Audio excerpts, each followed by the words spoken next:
جب سلطان صلاح الدین ایوبی نے بیت المقدس کو صلیبیوں سے آزاد کرانے کا تہیہ کیا تو اس کے راستے کی سب سے بڑی رکاوٹ مسلمان حکمران بنے، جو عورت، شراب اور حکمرانی کے لالچ میں سلطان صلاح الدین ایوبی کے خلاف ہو گئے، بلکہ کئیوں نے سلطان صلاح الدین ایوبی کے خلاف تلوار بھی اٹھائی اور جنگ لڑی، جس کے نتیجے میں مسلمانوں میں آپس میں کئی سال تک خانہ جنگیاں ہوتی رہیں، اور نہ صرف ہزاروں مسلمان شہید ہوئے بلکہ سلطان صلاح الدین ایوبی بھی کئی سال تک بیت المقدس کو فتح کرنے کے لیے آگے نہ بڑھ سکا۔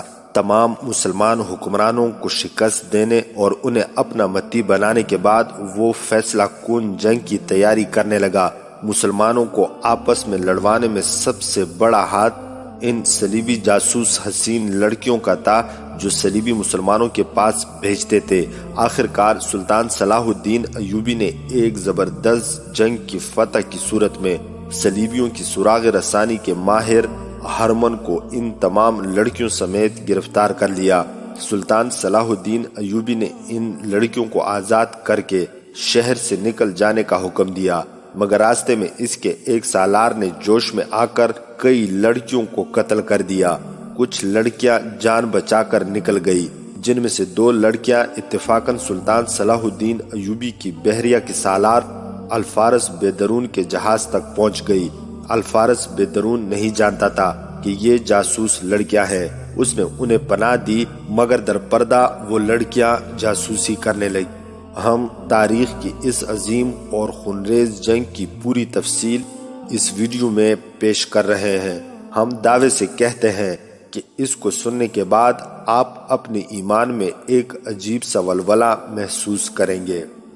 آخری اور فیصلہ کن جنگ سے پہلے سلطان صلاح الدین ایوبی نے اپنے تمام سالاروں کا آخری اجلاس بلایا اور ان سے آخری بار مشاورت کی۔ سب چلے گئے تو سلطان ایوبی نے بحریہ کے کمانڈر الفارس بیدرون کو اپنے پاس بلایا اور اسے پوچھا کہ سمندر کی کیا خبر ہے۔ الفارس نے اسے تفصیل سے بتایا کہ اس کے جہاز گشت کرتے رہتے ہیں اور سکندریہ سے اسے پیغام ملتے رہتے ہیں، جن سے ظاہر ہوتا ہے کہ صلیبیوں کے بحری بیڑے کے کوئی آثار نہیں۔ ٹائر کی بندرگاہ میں ان کے جنگی جہاز موجود ہیں۔ میرے جاسوس چھوٹی بادبانی کشتیوں میں ماہی گیروں کے بحروپ میں وہاں جاتے رہتے ہیں۔ ٹائر اور اس سے آگے صلیبیوں کے بیڑے میں کوئی اضافہ نہیں ہوا۔ جو بیڑا موجود ہے یہ تیاری کی حالت میں ہے، اور صلیبیوں نے جہازوں میں جل کر اڑنے والے بارود کی نلکیاں لگا دی ہیں جو دور سے آتی ہیں اور بادبانوں کو آگ لگا دیتی ہیں۔ یہ نلکیاں اتنی ہی دور سے آ سکتی ہیں جتنی دور تمہارے جلتے ہوئے فلیتوں والے تیر جا سکتے ہیں۔ سلطان ایوبی نے کہا، ڈرنے کی کوئی ضرورت نہیں، ہم میں سے کسی کے دل میں بھی ڈر موجود نہیں۔ الفارس نے کہا، بحری چھاپہ مار اس حد تک تیار ہیں کہ بحری جنگ کے دوران وہ چھوٹی کشتیوں میں دشمن کے جہازوں کے قریب جا کر ان میں سوراخ کرنے اور ان پر آگ پھینکنے کو تیار ہے، بشرطے کہ جنگ رات کو ہو۔ سلطان ایوبی نے کہا، دن کے وقت کسی چھاپہ مار کو سمندر میں نہ اتارنا، جوش میں آ کر جانیں ضائع ہوں گی۔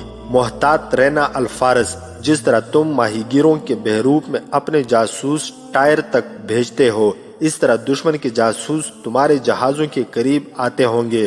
اپنے جہازوں کو ایک دوسرے سے دور رکھنا تاکہ اچانک حملے کی صورت میں سب گھیرے میں نہ آ جائیں۔ انہیں اس طرح پھیلا رکھو کہ دشمن کو گھیرے میں لے سکو۔ آپس کا رابطہ دن میں جھنڈیوں سے اور رات کو بتیوں سے رکھو۔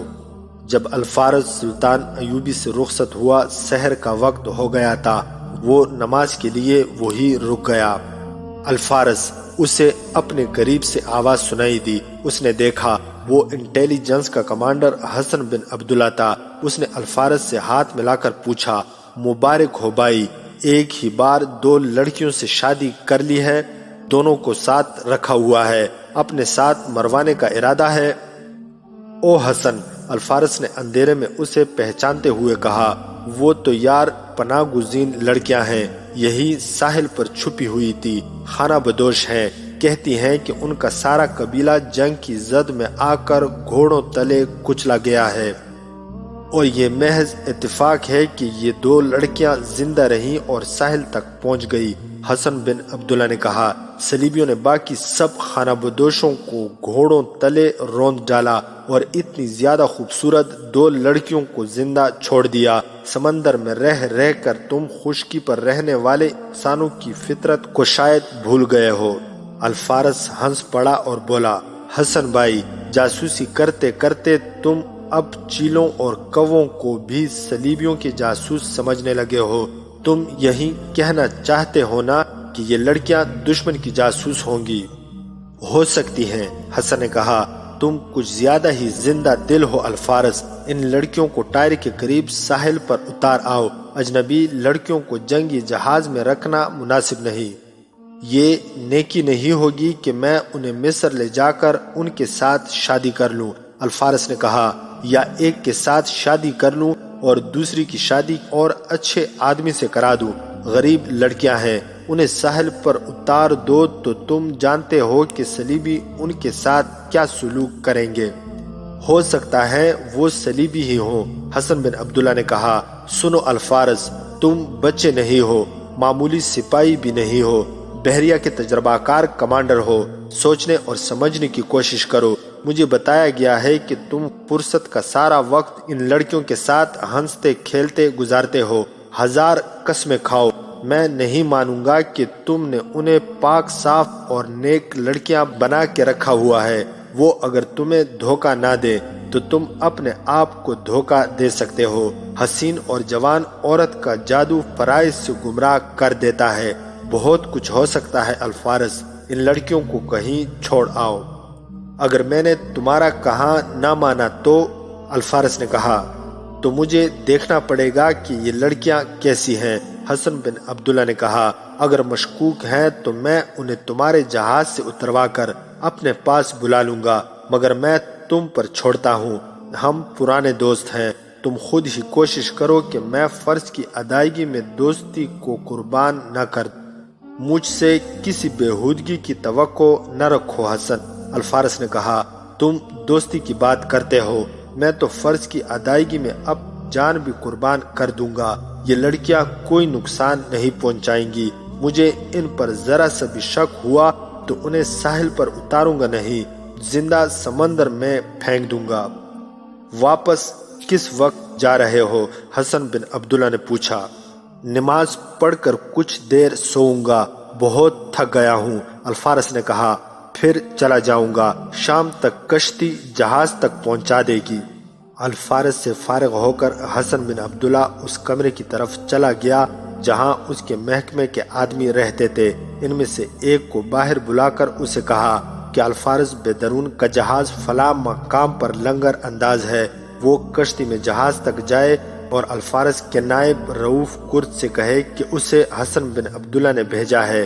رؤوف کرد کے نام حسن نے پیغام دیا کہ اس آدمی کو کسی ڈیوٹی پر لگا لے، اسے دونوں لڑکیوں کے متعلق معلوم کرنا ہے کہ جہاز میں ان کی کوئی درپردہ سرگرمی تو نہیں، اگر ہے تو لڑکیوں کو جہاز سے ہٹا کر اپنے پاس بلا لیا جائے۔ حسن بن عبداللہ نے اپنے اس آدمی کو ہدایات دی اور ایک بادبانی کشتی کا انتظام کر کے اسے رخصت کر دیا۔ ہوا کا رخ بڑا اچھا تھا اور ہوا تیز تھی۔ کشتی جلدی جہاز تک پہنچ گئی۔ جہاز سے رسا لٹکا کر آدمی کو اوپر کر لیا گیا۔ وہ رؤوف کرد سے ملا، اسے پیغام دیا اور اپنا مقصد زبانی بھی بتایا اور یہ بھی بتایا کہ وہ تجربہ کار جاسوس ہے۔ رؤوف کرد کا چہرہ بتا رہا تھا کہ اسے یہ آدمی اچھا نہیں لگا، لیکن اس آدمی کے خلاف وہ کچھ بھی نہیں کر سکتا تھا، کیونکہ اسے معلوم تھا کہ سلطان ایوبی کے دل میں جتنی قدر ایک جاسوس کی ہے اتنی سالار کی بھی نہیں، اور ایک جاسوس کی رپورٹ پر ایک سالار کو سزائے موت دی جا سکتی ہے۔ چنانچہ اس نے حسن بن عبداللہ کے اس جاسوس کی خاطر تواضع کی۔ آپ لڑکیوں کو پہلے دن سے دیکھ رہے ہیں؟ جاسوس نے رؤوف کرد سے پوچھا۔ ان کے متعلق آپ کو ذرا سا بھی شک ہے تو بتا دیں، ہم انہیں اسکلان تفتیش کے لیے لے جائیں گے۔ میں نے ابھی تک ان کی کوئی حرکت مشکوک نہیں دیکھی، رؤوف کرد نے جواب دیا۔ زیادہ تر الفارس کے کمرے میں رہتی ہیں۔ رؤوف کرد کو فوراً فلوری کا خیال آ گیا تھا۔ اگر جاسوس ایک روز پہلے آتا تو رؤوف کرد کا جواب یہ ہوتا کہ ان لڑکیوں کو یہاں سے لے جاؤ، کیونکہ 6 جہازوں کا کمانڈر ان لڑکیوں کے ساتھ مگن رہتا ہے۔ مگر فلوری نے گزشتہ رات اسے بتایا کہ وہ اسے دل و جان سے چاہتی ہے، روزی ان کی ہمراز تھی۔ اب رؤوف کرد کسی قیمت پر فلوری سے جدا نہیں ہونا چاہتا تھا۔ اس کے دل میں الفارس کی دشمنی پیدا ہو گئی تھی، لیکن وہ الفارس کو لڑکیوں سے محروم نہیں کر سکتا تھا، کیونکہ وہ خود فلوری سے محروم ہو جاتا۔ مجھے اب آپ کے ساتھ رہنا ہے، جاسوس نے کہا۔ الفارس کو معلوم نہیں ہونا چاہیے کہ میں جاسوسی کے لیے یہاں آیا ہوں۔ آپ نے حکم پڑھ لیا ہے، میں خود دیکھوں گا کہ لڑکیاں کیسی ہیں اور کیا کرتی ہیں۔ مجھے اگر ان پر جاسوسی کا نہیں، صرف یہ شک بھی ہوا کہ الفارس ان میں فرائض کے اوقات میں مشغول رہتا ہے، تو میں ان لڑکیوں کو یہاں رہنے نہیں دوں گا۔ اگر الفارس کو یہ پتہ چل گیا کہ میں یہاں جاسوسی کر رہا ہوں، تو مجھے آپ کے خلاف یہ بیان دینا پڑے گا کہ میرے متعلق الفارس کو آپ نے بتایا ہے، کیونکہ آپ کے سوا کسی کو معلوم نہیں کہ میں یہاں موجود ہوں۔ یہ جنگی جہاز تھا جس میں جہاز کا عملہ بھی تھا، اور اس میں بحری لڑائی کی تربیت یافتہ بری فوج بھی تھی۔ جہاز کی صفائی وغیرہ، کھانا پکانے اور دیگر کاموں کے لیے فوجی ملازم بھی تھے۔ وہاں ایک آدمی کا اصل روپ چھپائے رکھنا مشکل تھا۔ الفارس کمانڈر تھا، وہ چھوٹے چھوٹے ملازموں اور سپاہیوں میں سے کسی کو الگ کر کے نہیں کہہ سکتا تھا کہ یہ آدمی اجنبی ہے جسے اس نے پہلے کبھی نہیں دیکھا۔ رؤوف کرد جگہ جگہ گھوم پھر سکتا تھا، مگر رؤوف کو یہ شخص بالکل پسند نہیں آیا۔ جاسوس نے اسی روز دونوں لڑکیوں کو دیکھ لیا، اور اس نے اسی روز رؤوف کرد سے کہہ دیا، یہ لڑکیاں خانہ بدوش نہیں اور یہ مصیبت زدہ بھی نہیں، مجھے شک ہو گیا ہے۔ اتنے دنوں سے ہمارے ساتھ ہیں، رؤوف کرد نے کہا، مجھے ان پر کوئی شک نہیں ہوا۔ آپ کی آنکھ وہ نہیں دیکھ سکتی جو میری آنکھ دیکھ سکتی ہے، جاسوس نے کہا۔ ٹھنڈے علاقوں کی خانہ بدوش عورتوں کے رنگ ایسے ہی ہوتے ہیں، لیکن ان کی آنکھوں کا رنگ ایسا نہیں ہوتا، اور ان میں یہ نفاست اور نزاکت نہیں ہوتی۔ محترم، ہماری جنگ ایسی ہی لڑکیوں سے رہتی ہے، یہ لڑکیاں یہاں نہیں رہیں گی۔ کچھ دن دیکھ لو، رؤوف کرد نے کہا، کہیں ایسا نہ ہو کہ جو واقعی مصیبت زدہ ہوں اور تم انہیں کسی اور مصیبت میں ڈال دو۔ ہاں، جاسوس نے کہا، میں جلد بازی نہیں کروں گا، کچھ دن دیکھ کر یقین کروں گا۔ سلطان ایوبی نے اپنے سالاروں سے ٹھیک کہا تھا کہ بیت المقدس میں جو صلیبی جرنیل ہیں انہیں معلوم ہے کہ اسلامی فوج بیت المقدس کی طرف آ رہی ہے۔ ادھر جب سلطان ایوبی اپنے سالاروں کو آخری ہدایات دے رہا تھا، ادھر بیت المقدس میں صلیبی ہائی کمانڈ اپنے جرنیلوں کو محاصرے میں لڑنے کے لیے تیار کر رہی تھی۔ ہم صلاح الدین ایوبی کو راستے میں نہیں روکیں گے، ان کا کمانڈر ان چیف کہہ رہا تھا۔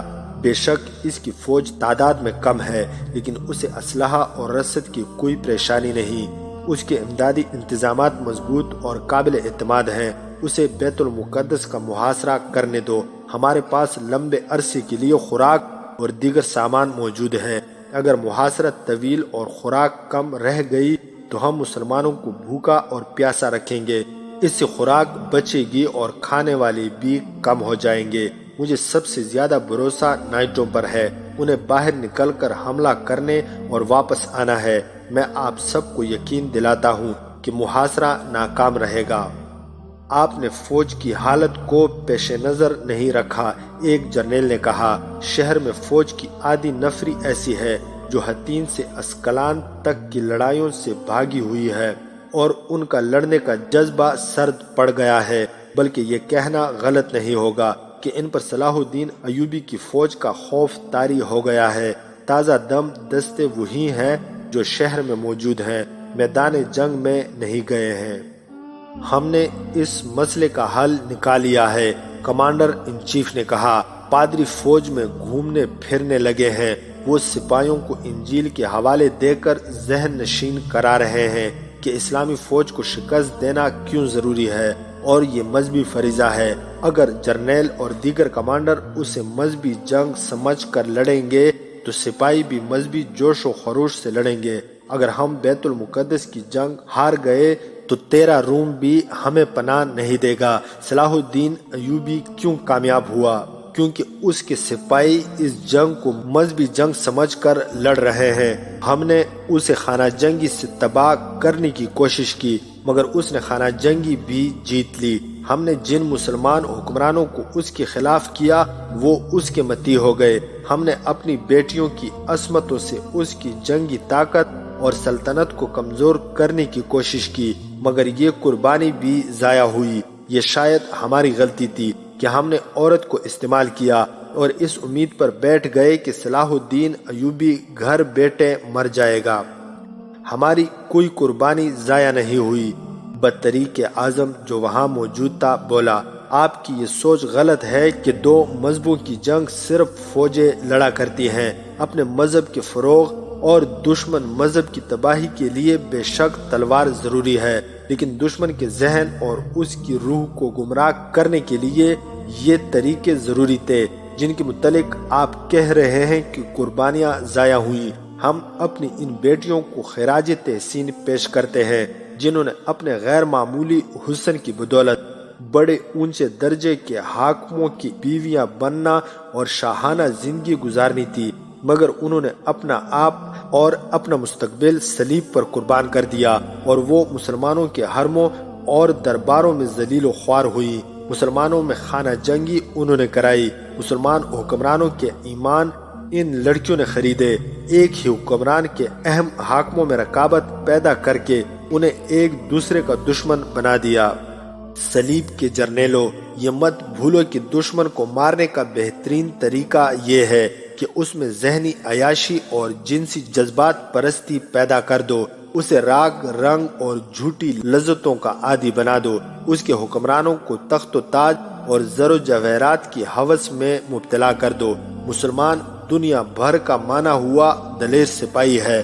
جنگی جذبہ اور مذہبی جنگ یعنی جہاد کا جتنا جنون مسلمانوں میں ہے اتنا ہم میں نہیں۔ جتنے اعلیٰ جرنیل مسلمانوں نے پیدا کیے ہیں اتنے ہم نہیں کر سکے، یہ ان کی روایت ہے۔ اگر ہم نے ان کے ذہن بدلنے کی کوشش نہ کی تو ان کا یہ جذبہ، مذہبی جنون اور ان کی روایت زندہ رہے گی۔ اگر ان کی روایت زندہ رہی تو صلیب زندہ نہیں رہ سکے گی۔ اسلام یورپ تک گیا، ہندوستان اور اس سے اوپر چین تک گیا۔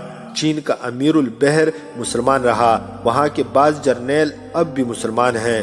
ہندوستان کے مشرق میں بڑے بڑے جزیروں میں چلے جاؤ تو وہاں بھی تمہیں عربوں کی یعنی اسلام کی حکمرانی نظر آئے گی۔ آپ یہ طوفان صرف تلوار سے نہیں روک سکتے، یہ دوسرے طریقوں سے روکا جا سکے گا۔ ہمیں اسلام کے اس مرکز کو جسے مسلمان خانہ کعبہ کہتے ہیں مردہ کرنا پڑے گا۔ بیت المقدس پر قبضہ برقرار رکھنا پڑے گا۔ مسلمان حکمران اور بادشاہ جہاں کہیں بھی ہیں انہیں جنگی اور مالی مدد دے کر بیکار کرنا ہوگا، اور ان کے ساتھ ہی ان کے حرموں میں اپنی تجربہ کار لڑکیاں اس طرح داخل کرتے رہیں گے جس طرح عرب کی ریاستوں میں کرتے رہے ہیں۔ ہم نے یہ طریقہ یہودیوں سے سیکھا ہے۔ انہوں نے مسلمانوں کی کردار کشی اور مذہبی بےخنی کا نہایت دانشمند منصوبہ بنا رکھا ہے، اور وہ اس پر عمل کر رہے ہیں۔ وہ ہماری مدد کر رہے ہیں۔ میں آپ کو یقین دلاتا ہوں کہ وقت تیزی سے آ رہا ہے کہ بیت المقدس پر ہمارا مستقل قبضہ ہو جائے گا۔ اس کے ارد گرد دور دور کے علاقے بھی ہمارے قبضے میں ہوں گے۔ مسلمان ریاستوں میں بٹ کر ایک دوسرے کے دشمن ہو جائیں گے۔ اگر دشمن نہ ہوئے تو ان میں اتحاد نہیں ہوگا۔ یہودیوں کے دانشوروں نے صحیح کہا ہے کہ مسلمان اپنے آپ کو بادشاہ سمجھیں گے، لیکن ان کی بادشاہی اور آزادی کی باغ دوڑ ہمارے ہاتھ میں ہوگی۔ یہ کام آپ ہم پر چھوڑیں۔ یہ درپردہ اور زمین دوز کام دانشوروں کا اور مذہبی پیشواؤں کا ہے۔ آپ فوجی ہیں، میدان جنگ کی بات کریں۔ آپ کا بڑا ہی خطرناک دشمن بیت المقدس پر آ رہا ہے، آپ اس کو شکست دینے کی سوچیں۔ وہ اتوار کی صبح تھی اور 1187 کے ماہ ستمبر کی 20 تاریخ تھی جب سلطان ایوبی حیران کن تیز رفتاری سے بیت المقدس پہنچ گیا۔ ہجری کیلنڈر کے مطابق 15 رجب 583 ہجری کا روز تھا۔ صلیبیوں کو سلطان ایوبی کا انتظار تھا، لیکن انہیں یہ توقع نہیں تھی کہ وہ اس قدر تیزی سے آئے گا۔ اس نے راستے میں صلیبیوں کی بلندیوں والی قلعہ بندیوں اور پوسٹوں کو نظر انداز یعنی بائی پاس کیا اور فوج کو گزار کر لے گیا۔ رات کا وقت تھا۔ قلعہ بندیوں سے صلیبیوں نے بیت المقدس کو قبل از وقت اطلاع دینے کے لیے قاصد روانہ کیے ہوں گے، لیکن کوئی بھی وہاں تک نہ پہنچ سکا، جس کا ثبوت یہ ہے کہ جب سلطان ایوبی کے ہراول دستے شہر تک پہنچے تو اس وقت اوپر دیوار پر 2-4 سنتری کھڑے تھے۔ شہر کے دروازے بند تھے، اندر سے گرجوں کے گھنٹوں کی آوازیں آ رہی تھی، نکارے اور بغل بج اٹھے۔ دیوار پر ہر طرف انسانوں کے سر ابھرنے لگے، ان سروں پر فولادی کھودیں تھی اور کمانیں صاف نظر آ رہی تھی۔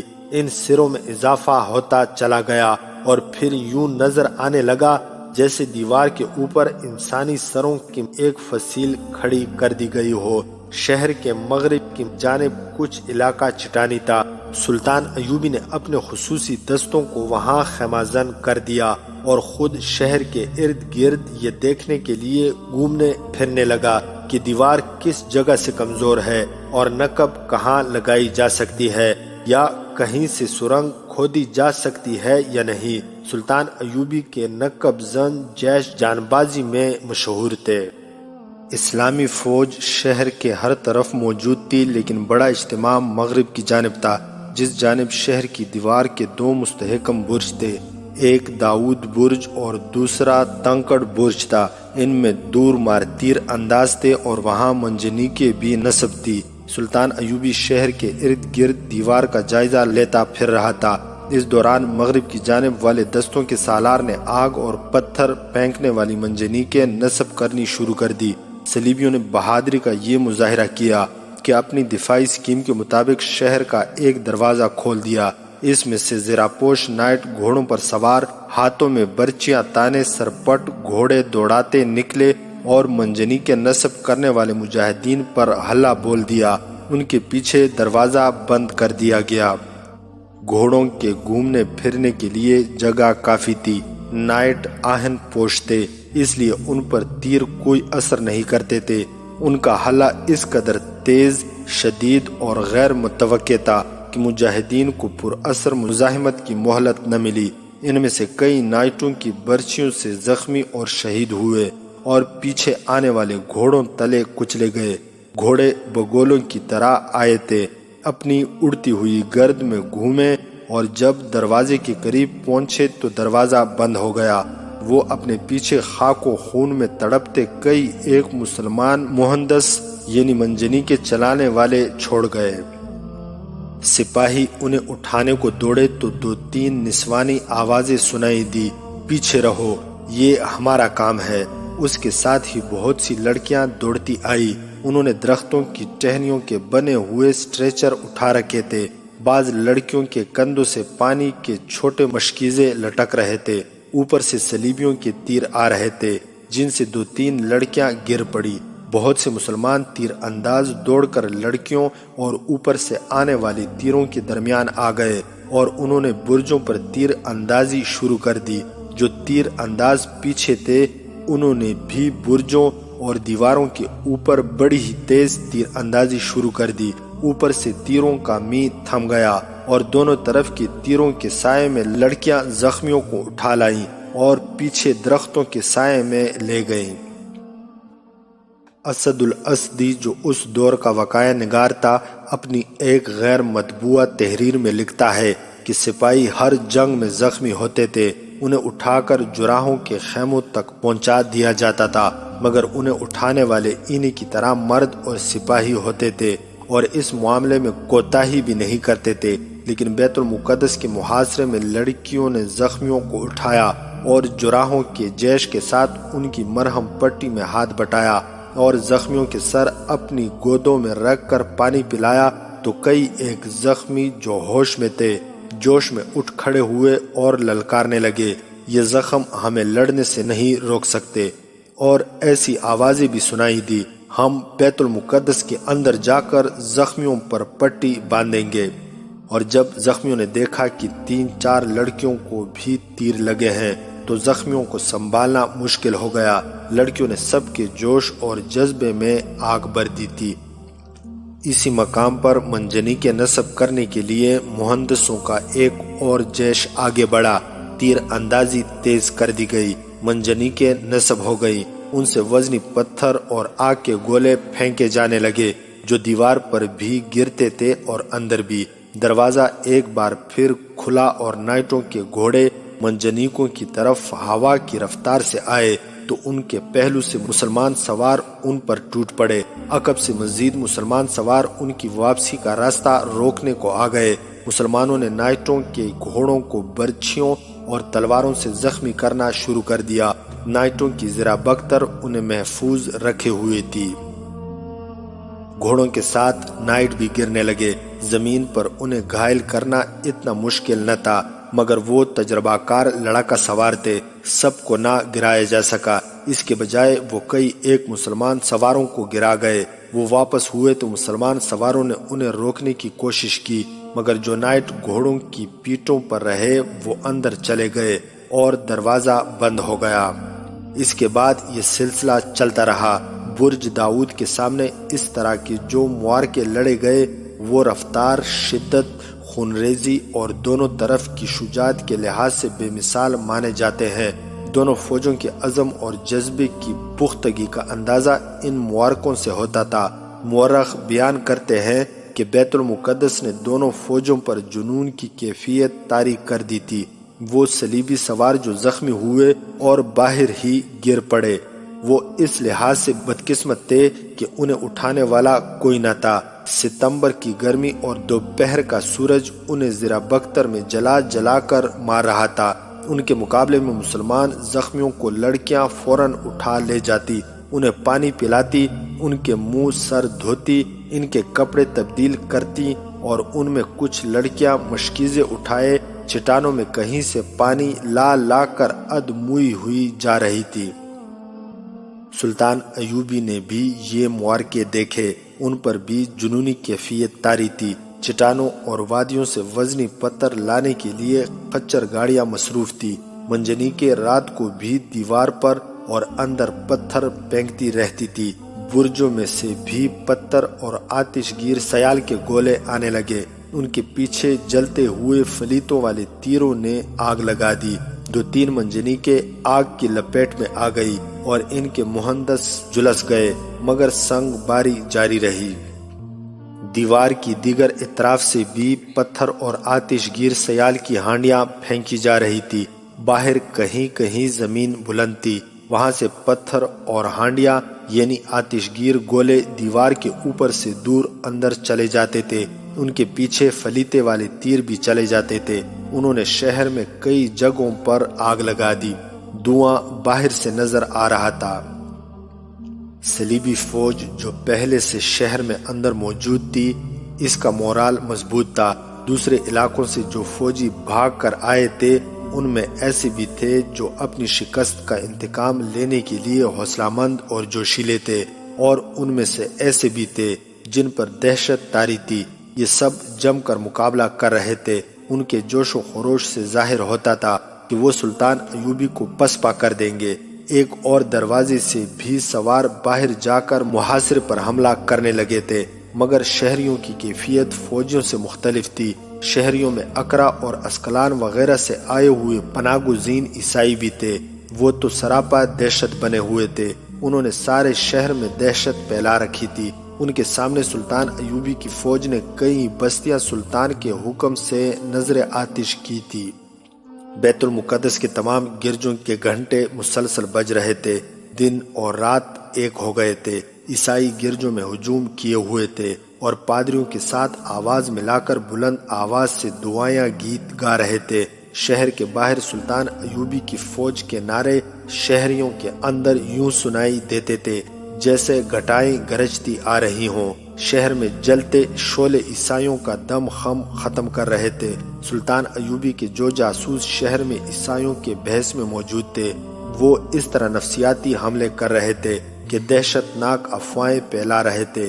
ایک افواہ یہ پھیلائی گئی کہ سلطان ایوبی بیت المقدس پر قبضہ نہیں کرے گا بلکہ شہر کو تباہ و برباد کر کے تمام عیسائیوں کو قتل کر دے گا اور ان کی جوان لڑکیوں کو اور تمام مسلمان آبادی کو اپنے ساتھ لے جائے گا۔ دہشت کی سب سے بڑی وجہ یہ تھی کہ سب کو معلوم تھا کہ صلیب الثبوت سلطان ایوبی کے قبضے میں ہے، اور اس کا مطلب یہ ہے کہ یسوع مسیح عیسائیوں سے ناراض ہے۔ اس دور کے مفکروں کی جو تحریریں ملتی ہیں ان سے پتہ چلتا ہے کہ عیسائیوں کو اپنے وہ گناہ خوفزدہ کر رہے تھے جن کا تختہ مشق انہوں نے وہاں کے مسلمانوں کو بنایا تھا۔ اس کی تفصیل پہلے بیان کی جا چکی ہے۔ انہوں نے مسلمانوں کا قتل عام کیا، بچوں کو برچیوں پر اٹھا کر کہکے لگائے اور مسلمان خواتین کی بے حرمتی کی تھی، مسجدوں اور قرآن کی بے حرمتی کی تھی، اور 90 برسوں سے مسلمان ان کے وحشیانہ سلوک اور بربریت کا مسلسل شکار ہو رہے تھے۔ عیسائیوں نے اپنے عقیدے کے مطابق گرجوں میں جا کر اپنے گناہوں کا اعتراف کرنا شروع کر دیا۔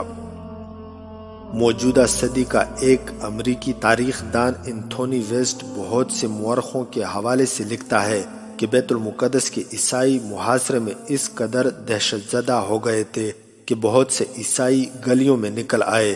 ان میں سے بعض سینہ کوبی کرنے لگے اور بعض اپنے آپ کو کوڑے مارنے لگے۔ یہ خدا سے گناہ بخشوانے کا ایک طریقہ تھا۔ جو عیسائی لڑکیاں جوان تھی ان کی ماؤں نے ان کے سروں کے بال بالکل صاف کر دیے اور انہیں پانی میں غوطے دینے لگے۔ ان کا عقیدہ تھا کہ اس طرح یہ لڑکیاں بے آبرو ہونے سے بچ جائیں گی۔ پادریوں نے بہت کوشش کی کہ لوگوں کو اس خوف اور دہشت سے نجات دلائے، مگر ان کے وحظ بے اثر ہو گئے تھے۔ مسلمان آبادی کی کیفیت کچھ اور تھی۔ 3000 سے زیادہ مسلمان مرد، عورتیں اور بچے قید میں تھے۔ گھروں میں جو مسلمان تھے وہ نظر بندی کی زندگی گزار رہے تھے، عیسائیوں سے ڈرتے کسی مسجد میں نہیں جاتے تھے۔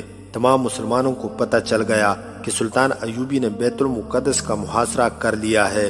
انہوں نے عیسائیوں کی خوفزدگی اور بزدلی کے مظاہرے دیکھے تو کئی ایک جوشیلے مسلمان جوانوں نے چھتوں پر چڑھ کر اذانیں دینی شروع کر دی۔ قید میں جو مسلمان تھے انہوں نے بلند آواز سے آیات قرآنی اور درود شریف کا ورد شروع کر دیا۔ عورتیں گھروں میں تھی یا قید میں، انہوں نے اللہ کے حضور آوازاری اور حمد و ثنا شروع کر دی۔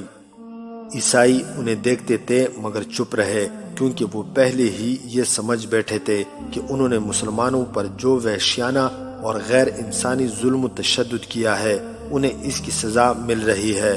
وہ آنے والی سزا کے تصور سے کانپ رہے تھے، اس لیے اب وہ مسلمانوں کو اذان اور ورد وظیفے سے روکنے کی جرأت نہیں کرتے تھے۔ مسلمانوں نے عیسائیوں کا یہ رویہ دیکھا تو جوان سال مسلمان گلی گلی چلانے لگے، امام مہدی آ گیا ہے، ہمارا نجات دہندہ آ گیا ہے، شہر کی دیواروں کے اوپر سے آ رہا ہے، دروازے توڑ کر آ رہا ہے۔ شہر کے اندر حق اور باطل کی، گرجوں کی، گھنٹوں کی اور آذانوں کی معرکہ آرائی تھی۔ باہر گھوڑوں، تلواروں، برچھیوں اور تیروں کے معرکے لڑے جا رہے تھے۔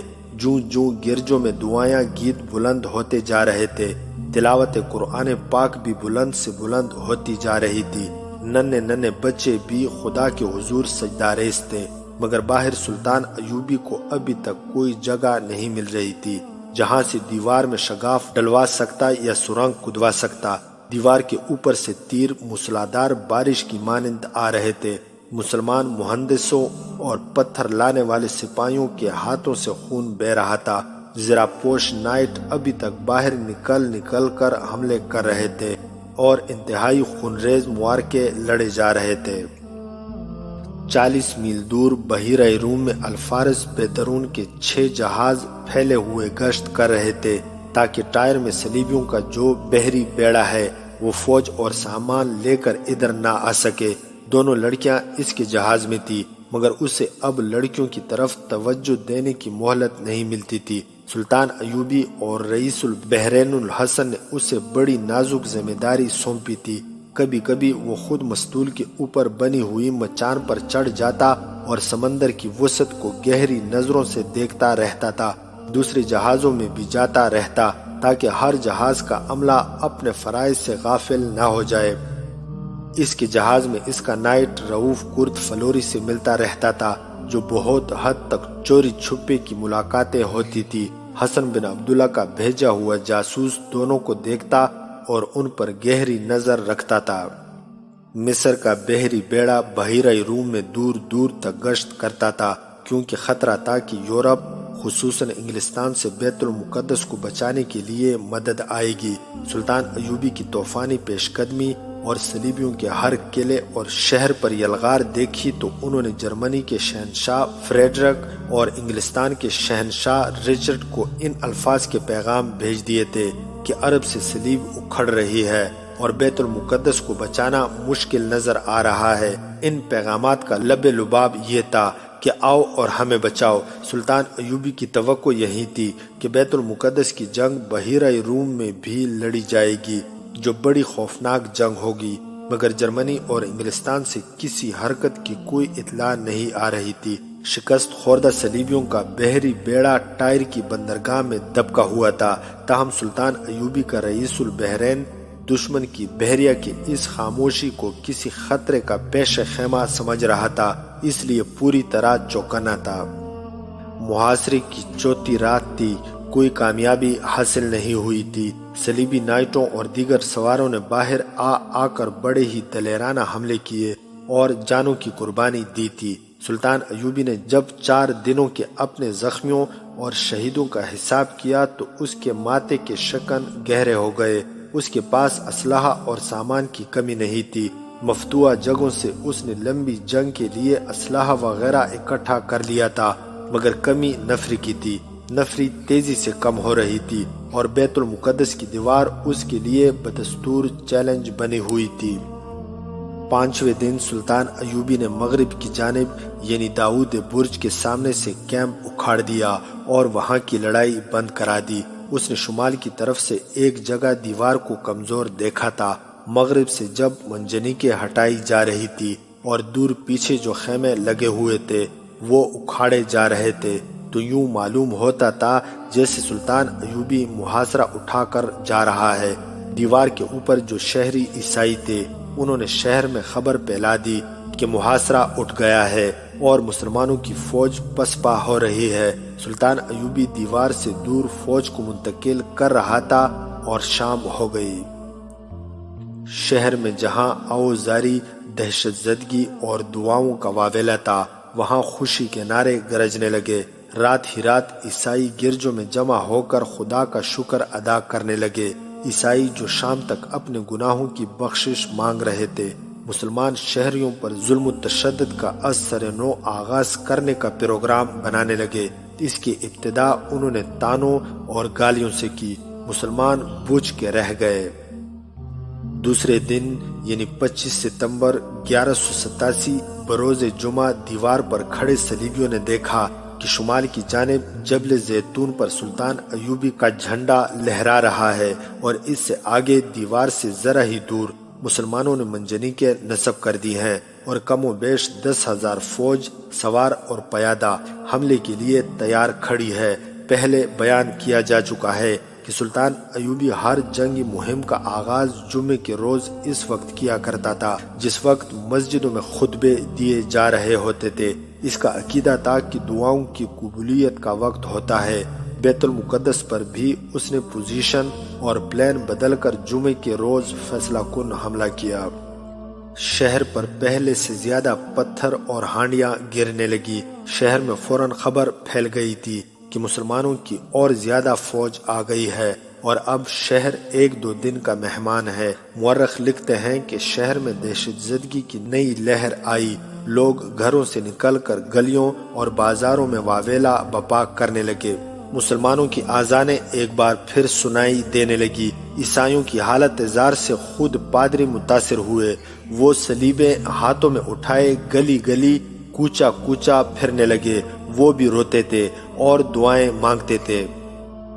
صلیبی سواروں نے ایک بار پھر نکل کر منجنیقوں پر حملہ بولا، مگر سلطان ایوبی نے اب یہ معرکہ اپنی نگرانی میں لے لیا تھا۔ اس کے سوار تین اطراف سے صلیبی سواروں کی طرف سرپٹ رفتار سے بڑھے اور انہیں پیس کر رکھ دیا۔ صلیبی مہندسوں تک پہنچ ہی نہ سکے۔ اس کے بعد صلیبیوں نے دو اور حملے بولے، لیکن مسلمان شاہ سواروں نے انہیں دروازے سے زیادہ آگے نہ آنے دیا۔ سلطان ایوبی نے پہلی بار اپنے ایک نقب زن جیش یعنی سرنگیں کھودنے اور دیواریں توڑنے والوں کو آگے بڑھایا۔ اس کا طریقہ یہ اختیار کیا گیا کہ ہر ایک کے ہاتھ میں لمبی ڈھال تھی، جس کے پیچھے وہ سر سے پاؤں تک چھپا ہوا ہوتا تھا۔ ان ڈھالوں کے علاوہ انہیں اوپر سے آنے والے تیروں سے بچانے کے لیے سلطان ایوبی کے ہزاروں تیر اندازوں نے نہایت تیزی سے دیوار کے اس حصے پر تیر برسانے شروع کر دیے جس حصے کے نیچے نقب لگائی یا سرنگ کھودنی تھی۔ کہتے ہیں کہ اس قدر زیادہ تیر برسائے جا رہے تھے کہ دیوار ان کے پیچھے چھپ گئی تھی اور دیواروں کے اوپر کسی صلیبی کا سر نظر نہیں آتا تھا۔ وہاں ایک دروازہ تھا جس کے اوپر عمارت بنی ہوئی تھی۔ اس دروازے کے پیچھے بھی ایسا ہی ایک مضبوط دروازہ تھا۔ دونوں کے درمیان ڈیوڑی تھی جس کے اوپر عمارت تھی۔ سلطان ایوبی اس کے نیچے سرنگ کھدوانا چاہتا تھا۔ اس دروازے سے کچھ دور دیوار ذرا کمزور نظر آتی تھی۔ وہاں بڑی منجنیق جو نور الدین زنگی مرحوم نے اپنی زندگی میں بنوائی تھی، وہ کئی من وزنی پتھر مار رہی تھی۔ دیوار خاصی چوڑی تھی، لیکن مسلسل ایک ہی جگہ سنگ باری سے اس میں شگاف پڑنے لگا تھا۔ پتھروں کے دھماکے شہر والوں کا خون خشک کر رہے تھے۔ دن کے وقت نقب زن جیش ڈالوں کی اوٹ میں تیروں کے سائے میں دروازے تک پہنچ گئے۔ اب اوپر سے ان پر کوئی تیر نہیں چلا سکتا تھا۔ رات کے وقت سینکڑوں جان بازوں نے مل کر دروازے یعنی ڈیوڑی کے نیچے 30 گز سے زیادہ لمبی سرنگ کھود لی، جو ڈیوڑی جتنی چوڑی تھی۔ اوپر کی عمارت کو مضبوط شہ تیروں سے سہارا دیا گیا۔ اس مہم میں 2 دن صرف ہوئے۔ شہ تیر آگے پہنچانے میں کئی مجاہد شہید ہو گئے۔ پھر اس سرنگ میں گھاس اور لکڑیاں بھر کر ان پر آتش گیر سیال اور مادہ پھینکا گیا اور اسے آگ لگا دی گئی۔ تمام نقب زن جان باز وہاں سے بھاگ آئے۔ آگ نے شہ تیروں کو بھی جلا دیا اور اوپر سے عمارت دھنسنے لگی۔ پھر مہیب گڑگڑاہٹ سے گر پڑی۔ ادھر دیوار پر جس جگہ وزنی پتھر مارے جا رہے تھے وہاں بھی شگاف ہو گیا۔ اب ملبے کے اوپر سے گزر کر شہر میں داخل ہونا تھا، مگر یہ بڑا ہی خطرناک اقدام تھا۔ یہاں سے ملبہ ہٹانے کی مہم شروع ہوئی۔ شہر میں گرجوں کے گھنٹے اور زیادہ تیزی سے بجنے لگے۔ اذانوں کی مقدس اور فاتحانہ آوازیں اور زیادہ بلند ہونے لگی۔ صلیبی جرنیلوں اور حکمران ٹولے کے بھی حوصلے پست ہو گئے۔ انہوں نے کانفرنس بلائی جس میں جرنیلوں نے یہ تجویز پیش کی کہ تمام تر فوج اور جتنے بھی عیسائی شہری رضاکارانہ طور پر ہمارے ساتھ آ سکتے ہیں، ایک ہی بار باہر نکل کر سلطان ایوبی کی فوج پر حملہ بول دیں۔ یہ تجویز طریق اعظم ہرکولیز نے اس لیے منظور نہ کی کہ شکست کی صورت میں شہر میں عورتیں اور بچے رہ جائیں گے جو مسلمانوں کے انتقام کا نشانہ بنیں گے۔ آخر کار یہ تجویز منظور ہوئی کہ سلطان ایوبی کے ساتھ صلح کی بات چیت کی جائے۔ اس کی نمائندگی ایک عیسائی سردار بالیان کو دی گئی۔ باہر سے سلطان ایوبی کی فوج نے دیکھا کہ دروازے کی گری ہوئی عمارت کے ملبے پر سفید جھنڈا لہرا رہا ہے۔ تیر اندازوں کو روک دیا گیا۔ جھنڈے کے ساتھ 3-4 آدمی نمودار ہوئے۔ ایک نے بلند آواز سے کہا، ہم سلطان صلاح الدین ایوبی کے ساتھ صلح کی بات چیت کرنا چاہتے ہیں۔ سلطان ایوبی سن رہا تھا۔ اس نے کہا کہ انہیں آگے لے آؤ۔ سلطان ایوبی نے ان کا استقبال کیا اور انہیں اپنے خیمے میں لے گیا۔ بات صلیبی سردار بالیان نے شروع کی اور کہا کہ مسلمان فوج محاصرہ اٹھا کر واپس چلی جائے اور سلطان ایوبی اپنی شرائط بتائے۔ صلیبی دراصل بیت المقدس سے دستبردار نہیں ہونا چاہتے تھے۔ سلطان ایوبی بیت المقدس لیے بغیر ٹلنے والا نہیں تھا، مگر اس کا ابھی ایک بھی سپاہی شہر میں داخل نہیں ہو سکا تھا۔ وہ ابھی یہ دعویٰ نہیں کر سکتا تھا کہ اس نے شہر لے لیا ہے۔ ابھی صلیبی یہ کہہ سکتے تھے کہ شہر پر ان کا قبضہ ہے۔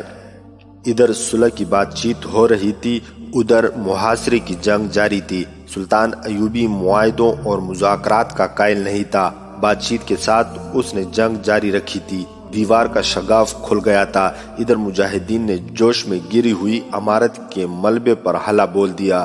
دیوار کے شگاف میں سے جان باز اندر جانے لگے اور نقب زن جیش جان بازوں کی سہولت کے لیے شگاف کو کھلا کرنے لگے، مگر صلیبی اس شہر سے دستبردار نہ ہونے کا پختہ عزم کیے ہوئے تھے۔ انہوں نے دونوں جگہوں سے حملہ آوروں کو باہر دھکیل دیا۔ باہر سے دستے سیلاب اور طوفان کی طرح بڑھے۔ آگے جانے والے صلیبیوں کے تیروں اور برچھیوں سے گرے، پیچھے والے انہیں رونتے ہوئے آگے گئے۔ بڑا ہی خونریز معرکہ لڑا گیا۔ اس دوران کسی جان باز نے شہر کے بڑے دروازے کے برج سے لال کراس والا جھنڈا اتار پھینکا اور وہاں اسلامی جھنڈا چڑھا دیا۔ عیسائی شہریوں نے ایسی بھگدڑ مچائی کہ صلیبی فوج کے لیے رکاوٹ اور مسئلہ بن گئے۔ سلطان ایوبی کے جان باز دیوانہ ہوئے جا رہے تھے۔ ان میں سے کچھ مسجد اقصی میں داخل ہو گئے اور اوپر سے صلیب اتار کر دور پھینک دی۔ وہاں بھی اسلامی پرچم لہرانے لگا، لیکن شہر میں دونوں فوجیں ایک دوسری کا بری طرح کشت و خون کر رہی تھی۔ یہ ضرور نظر آ رہا تھا کہ صلیبیوں کی جارحیت اور مزاحمت کی شدت تیزی سے کم ہو رہی تھی۔ سلطان ایوبی صلیبیوں کے وفد کے ساتھ صلح کی بات چیت کر رہا تھا۔ اسے باہر کی اور شہر کی ابھی کچھ خبر نہیں تھی۔ اس نے بالیان سے کہا، میں نے بیت المقدس کو اپنی طاقت سے آزاد کرانے کی قسم کھائی تھی۔ اگر آپ لوگ یہ شہر مجھے اس طرح دے دیں جیسے میں نے فتح کیا ہو تو میں صلح کی بات سن لوں گا۔ صلاح الدین، بالیان نے ذرا دبدبے سے کہا، اس شہر کا نام ابھی یروشلم ہے، بیت المقدس نہیں۔ اگر صلح نہیں کرنا چاہتے تو ہم آپ کو مجبور نہیں کریں گے، لیکن یہ سن لو کہ اس شہر میں آپ کے 4000 فوجی ہمارے جنگی قیدی ہیں، اور جو مسلمان شہری ہماری قید میں ہیں ان کی تعداد 3000 ہے۔ ہم ان تمام قیدیوں کو اور شہر کے ہر ایک مسلمان باشندے کو، خواہ وہ عورت ہے یا بچہ، جوان ہے یا بوڑھا، قتل کر دیں گے۔ سلطان ایوبی کی آنکھیں غصے سے لال ہو گئیں اور اس کے ہونٹ کانپے۔ وہ کچھ کہنے لگا تھا کہ خیمے کا پردہ اٹھا۔ اس کا ایک کماندار اندر آیا تھا۔ سلطان ایوبی نے اسے اشارے سے اپنے پاس بلایا۔ کماندار نے اس کے کان میں سرگوشی کی، شہر لے لیا گیا ہے، بڑے دروازے اور مسجد اقصی پر جھنڈے چڑھا دیے گئے ہیں۔ سلطان ایوبی کو بالیان کی دھمکی کا جواب مل گیا۔ اس کی لال انگارہ آنکھوں میں غیر معمولی چمک پیدا ہوئی۔ اس نے بڑے زور سے اپنی ران پر ہاتھ مار کر صلیبی سردار بالیان سے کہا، فاتح مفتوح کے ساتھ صلح کی بات نہیں کیا کرتے، کوئی ایک بھی مسلمان تمہارا قیدی نہیں۔ وقایہ نگاروں نے لکھا ہے کہ سلطان ایوبی بڑے تحمل سے بات کیا کرتا تھا، مگر بالیان کی دھمکی کے ساتھ ہی فتح کی خبر سن کر اس کی آواز میں قہر اور گرج پیدا ہو گئی۔ اس نے کہا، تم سب قیدی ہو، تمہاری ساری فوج میری قیدی ہے، شہر میں رہنے والا ہر ایک عیسائی میرا قیدی ہے۔ اس شہر سے اب وہ عیسائی نکل کر جا سکے گا جو میرا مقرر کیا ہوا زر فدیہ ادا کرے گا۔ جاؤ اندر جا کر دیکھو یہ یروشلم ہے یا بیت المقدس۔ بالیان اور اس کے ساتھ آئے ہوئے صلیبی گھبرا گئے۔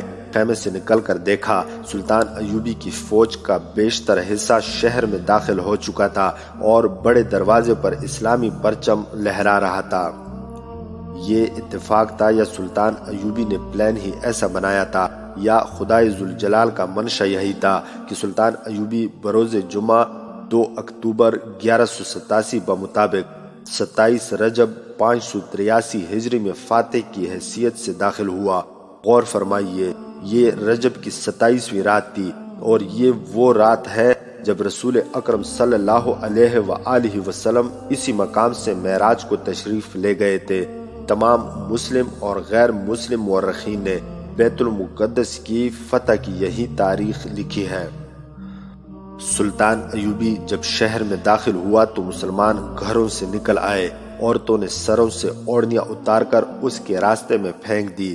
سلطان ایوبی کے باڈی گارڈوں نے گھوڑوں سے اتر کر اوڑھنیاں راستے سے اٹھا لی۔ کیونکہ سلطان اپنی پرستش اور خوشامد سے سخت نفرت کرتا تھا۔ ظلم و تشدد کے مارے ہوئے مسلمان چیخ چیخ کر نعرے لگا رہے تھے اور بعض سجدے میں گر پڑے۔ آنسو تو سب کے جاری تھے۔ یہ بڑا ہی جذباتی اور دردناک منظر تھا۔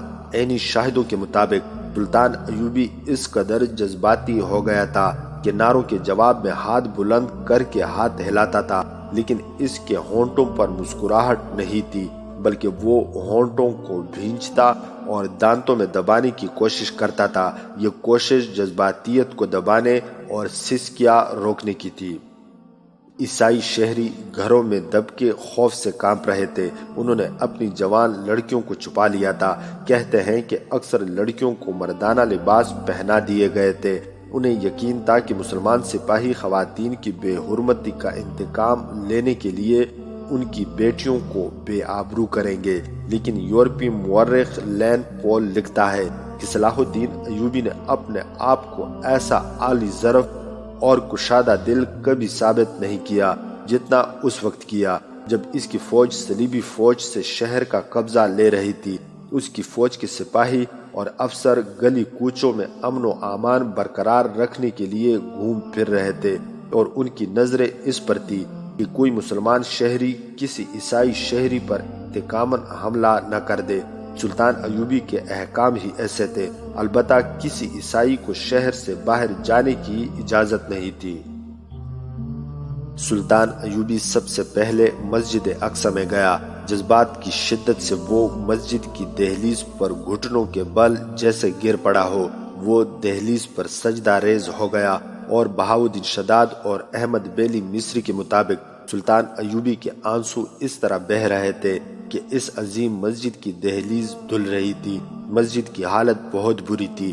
کئی ایک مسلمان حکمرانوں نے وقتاً فوقتاً مسجد میں سونے اور چاندی کے فانوس اور شمعدان رکھے تھے۔ انہوں نے عقیدت کے طور پر مسجد میں طرح طرح کے بیش قیمت تحائف بھی رکھے تھے۔ صلیبی تمام فانوس، شمعدان اور قیمتی تحائف اٹھا لے گئے تھے۔ فرش سے جگہ جگہ خارا اور مرمر کی سلیں غائب تھی۔ مسجد مرمت طلب تھی۔ مرمت کی طرف توجہ دینے سے پہلے سلطان ایوبی نے شکست خوردہ عیسائیوں کے متعلق فیصلہ کرنا ضروری سمجھا۔ اس نے اپنی مشاورتی مجلس سے مشورہ کیا اور حکم نامہ جاری کیا کہ ہر عیسائی مرد 10 اشرفی یعنی دینار، عورت 5 اشرفی اور ہر بچہ 1 اشرفی زر فدیہ ادا کر کے شہر سے باہر نکل جائے۔ کوئی بھی عیسائی وہاں نہیں رہنا چاہتا تھا۔ برج داؤد کے نیچے والا دروازہ کھول دیا گیا، جہاں مسلمان حاکم فدیہ وصول کرنے کے لیے بیٹھ گئے، اور عیسائی آبادی کا انخلاء شروع ہو گیا۔ سب سے پہلے عیسائیوں کا سربراہ بالیان شہر سے نکلا۔ اس کے پاس انگلستان کے بادشاہ ہنری کی بھیجی ہوئی بے انداز رقم تھی۔ اس میں سے اس نے 30,000 اشرفی طلائی زر فدیہ ادا کی اور اس کے عوض 10,000 عیسائیوں کو رہا کرا لیا۔ باب داؤد پر باہر جانے والے عیسائیوں کا تانتا بن گیا۔ وہ پورے خاندان کا زر فدیہ ادا کر کے جا رہے تھے۔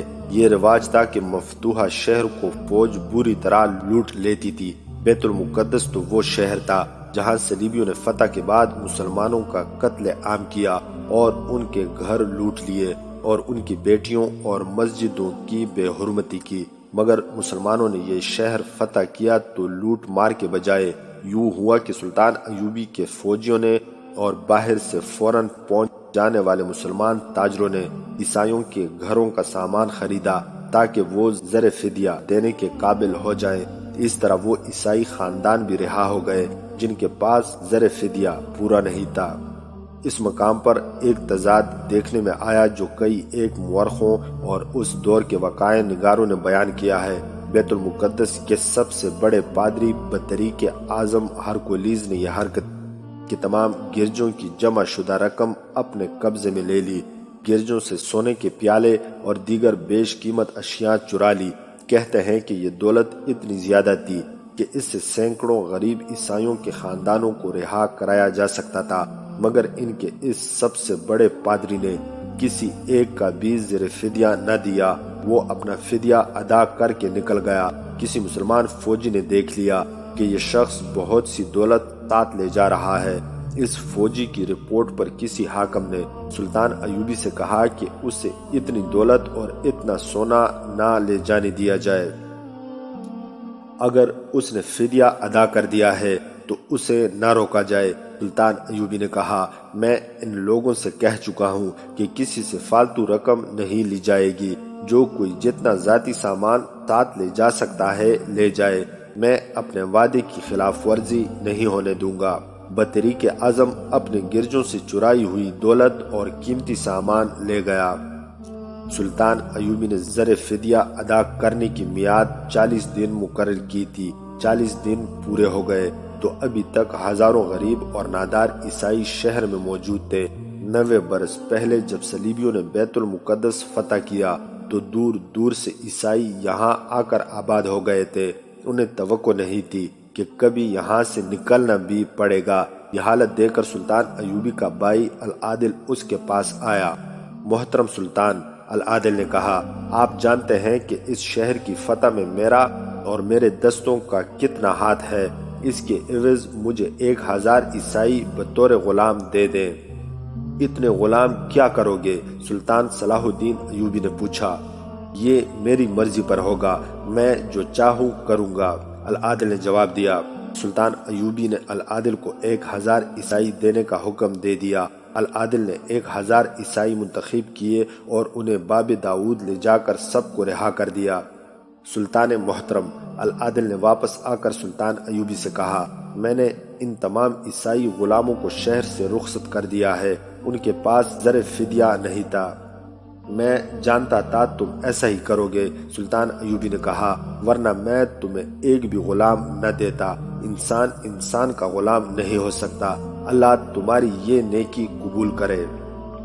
یہ واقعات افسانے نہیں، مورخوں نے بیان کیے ہیں۔ وہ لکھتے ہیں کہ عیسائی عورتوں کا ایک ہجوم سلطان ایوبی کے پاس آیا۔ پتہ چلا کہ یہ ان صلیبی فوجیوں کی بیویاں، بیٹیاں یا بہنیں ہیں جو مارے گئے ہیں یا قید ہو گئے ہیں، اور ان کے پاس زر فدیہ نہیں۔ سلطان ایوبی نے سب کو رہا ہی نہیں کیا بلکہ انہیں کچھ رقم دے کر رخصت کیا۔ اس کے بعد اس نے عام حکم جاری کر دیا کہ تمام عیسائیوں کو جو شہر میں رہ گئے ہیں زر فدیہ معاف کیا جاتا ہے، وہ جا سکتے ہیں۔ صلیبیوں کی صرف فوج قید میں رہی۔ اس سے پہلے سلطان ایوبی نے مسجد اقصی کی صفائی اور مرمت کروائی تھی۔ اس دور کی تحریروں کے مطابق سلطان ایوبی خود سپاہیوں کے ساتھ اینٹیں اور گارا اٹھاتا رہا۔ 19 اکتوبر 1187 جمعے کا مبارک دن تھا۔ سلطان ایوبی جمعے کی نماز کے لیے مسجد اقصی میں گیا تو وہ منبر جو نور الدین زنگی مرحوم نے بنوایا تھا اور مرحوم کی بیوہ اور بیٹی لائی تھی اس کے ساتھ تھا۔ اس نے منبر اپنے ہاتھوں مسجد میں رکھا۔ جمعے کا خطبہ دمشق سے آئے ہوئے ایک خطیب نے پڑھا۔ اس کے بعد سلطان ایوبی نے مسجد اقصی کی آرائش کی طرف توجہ دی۔ مرمر کے پتھر منگوا کر فرش میں لگوائے اور مسجد کو جی بھر کے خوبصورت بنایا۔ وہ خوبصورت پتھر جو سلطان ایوبی نے اپنے ہاتھوں لگوائے تھے آج بھی مسجد اقصی میں موجود ہیں اور ان کی خوبصورتی میں کوئی فرق نہیں آیا۔ بیت المقدس کی فتح تاریخ اسلام کا بہت بڑا واقعہ اور عظیم کارنامہ تھی، مگر سلطان ایوبی کا جہاد ابھی ختم نہیں ہوا تھا۔ اسے سرزمین عرب اور فلسطین کو صلیبیوں سے پاک کرنا تھا۔ داستان ایمان فروشوں کی اگلی قسط آپ لوگ ہماری نیکسٹ ویڈیو میں ملاحظہ کر سکتے ہیں۔ مزید حقیقی اور تاریخی واقعات کے لیے اس چینل کو سبسکرائب کرنا نہ بھولیے گا۔